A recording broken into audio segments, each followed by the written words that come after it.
Film की शुरुआत में हम देखते हैं कि एक लड़का जिसका नाम ह्यून सेok है और एक लड़की जिसका नाम मिन जोंग है, वो ज़ॉम्बीज से बचते हुए भाग रहे होते हैं। दोनों एक गाड़ी के पास पहुंचते हैं और मिन जोंग अंदर बैठ जाती है और ह्यून सेok जो इस कहानी का मेन लीड है, वो ज़ॉम्बीज से फाइट करने लगता है। इस सीन को देख के ऐसा लग रहा था कि ये दोनों यहाँ से भागने की कोशिश कर रहे थे।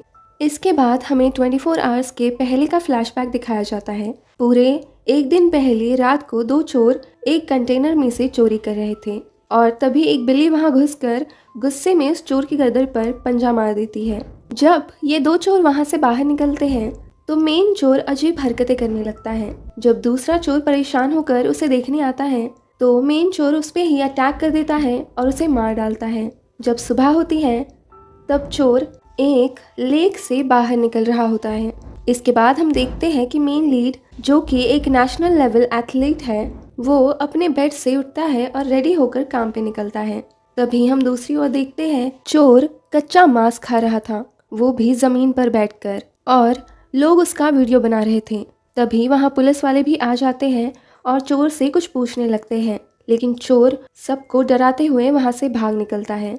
पता चलता है कि मेन लीड उसी बिल्डिंग में काम करता था जहाँ वो चोर अभी बैठा हुआ था। मेन लीड जब चला जा रहा होता है अपने काम पर, तभी चोर उसे टकरा जाता है, लेकिन इससे पहले कि मेन लीड उससे कुछ पूछ पाए, कुछ लड़कियां वहां पे आ जाती हैं, जिसमें से एक मेन लीड की फ्रेंड मिन जोंग होती है, जिससे हमने कहानी की स्टार्टिंग में देखा था।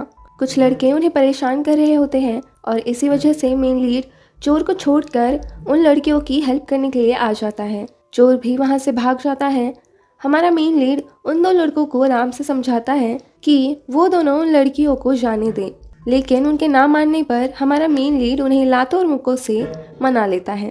इसके बाद मेन लीड मिन जोंग के साथ आगे बढ़ता है। ये दोनों दरअसल एक ही जगह पे काम करते थे। वो जोंग से पूछता है कि क्या तुम मेरे इस एक्ट से इम्प्रेस हुई? मिन जोंग कहती है थोड़ा सा।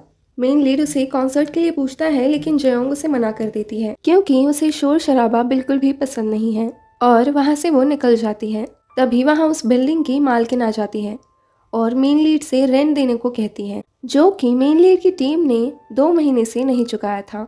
मेन लीड जैसे तैसे करके उससे पीछा छुड़ा लेता है और वहाँ से निकल जाता है। जब वो अपने काम की जगह पे पहुँचता है तब वो देखता है कि एक मॉन्स्टर की शक्ल का इंसान उसकी तरफ आ रहा होता है। तब वो समझ जाता है कि ये एक प्रैंक है और उस मॉन्स्टर को, यानी कि अपने फ्रेंड को, किक मारकर बेहोश कर देता है।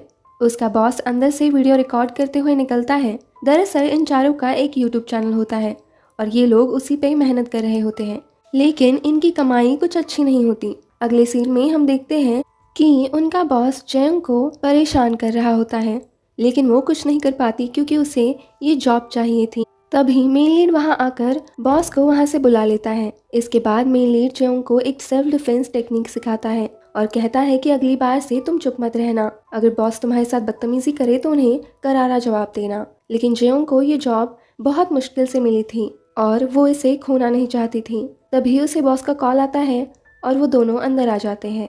बॉस उन दोनों को चोर के मांस खाने वाला वीडियो दिखाता है और कहता है कि ये वीडियो हमारे चैनल पे होना चाहिए था, तुम लोग क्या कर रहे थे? वो बहुत ही ज्यादा परेशान हो जाता है। अगले सीन में हम देखते हैं कि पानी की जार लेकर एक आदमी आया था और ये तीनों ही उसके सामने नहीं जा रहे थे क्योंकि इन्होंने 2 महीने से पानी का भी पैसा नहीं चुकाया था।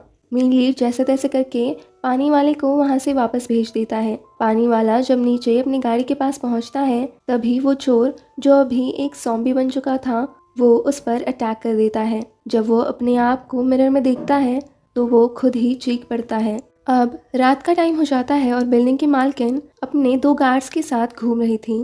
तब वो देखती है कि बहुत से लोग चीखते हुए एक रूम से बाहर निकल रहे थे। वो शीशे से देखती है कि चोर ज़ॉम्बी लोगों को पूरी तरीके से मार रहा था। वो बहुत डर जाती है और सिक्योरिटी को कॉल करके सभी दरवाजे बंद करने के लिए बोलती है। वो अपने गार्ड्स भी अंदर भेजती हैं, लेकिन वो दोनों भी मारे जाते हैं। वो अब डर के मारे वहाँ से भागने लगती है। एक गार्ड भी उसके साथ भागता है, लेकिन ज़ॉम्बी उस पर अटैक करके उसके हाथ को काट लेता है। मालकिन और गार्ड अब उस फ्लोर पे पहुंचते हैं जहाँ पे मेन लीड की टीम काम कर रही थी। वो लोग इन दोनों को अंदर ले लेते हैं। मालकिन उन्हें इस हादसे के बारे में बताने लगती है वो बहुत ज़्यादा डरी हुई थी, लेकिन जब जेयोंग कहती है कि पुलिस को बुलाने के लिए, तब वो मना कर देती है क्योंकि उसे नहीं चाहिए था कि उसकी बिल्डिंग की रेपुटेशन खराब हो जाए। और इसी वजह से वो बॉस से कहती है कि अगर तुम इस मॉन्स्टर को पकड़ लोगे तो मैं तुम्हारा पूरा का पूरा रेंट माफ़ कर दूंगी। अब पूरी की पूरी टीम मालकिन के साथ वहाँ से नीचे आ जाती है। वो सब जब नीचे का सीन देखते हैं तो वो समझ जाते हैं कि ये कोई मॉन्स्टर नहीं बल्कि ज़ॉम्बीज़ है। उनका बॉस अभी भी वीडियो रिकॉर्ड कर रहा था। तभी एक ज़ॉम्बी वहाँ से अंदर आने की कोशिश करता है। मेन लीड जैसे तैसे करके वो दरवाज़ा बंद कर देता है और ये लोग फिर से ऊपर आ जाते हैं। लेकिन वो चोर ज़ॉम्बी यहाँ पर होता है। मेन लीड उससे फाइट करने लगता है, लेकिन तभी वो ज़ॉम्बी बॉस की तरफ आने लगता है। बॉस घबराकर मेन लीड के फ्रेंड को आगे कर देता है और इसी की वजह से मेन लीड के फ्रेंड की जान चली जाती है। मेन लीड अब बहुत ज़्यादा गुस्से में होता है। जेयोंग मेन लीड को वहाँ से खींचकर वापस अंदर लेके आती है और कहती है कि उसे पुलिस को बुलाना ही होगा, लेकिन मालकिन फिर से मना कर देती है।